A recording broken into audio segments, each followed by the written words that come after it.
My name is Jason Richmond. I'm an attorney with the Brooklyn offices of Brandon J. Broderick, personal injury attorney at law.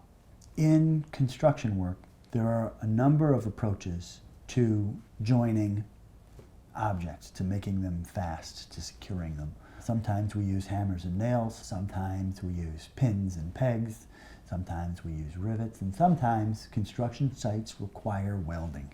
Welding is a type of work that can be very dangerous, and in order to protect the workers who are welding and the workers who are in the area where welding is taking place, there are a number of health and safety provisions in the New York State Industrial Code and enforced under the New York State Labor Law Section 241 sub 6, that specifically address these types of hazards. It's vital, if you've been injured as a welder or working in close connection with welders at a New York construction site, that you contact an attorney experienced in construction site accidents so that your rights can be evaluated and protected.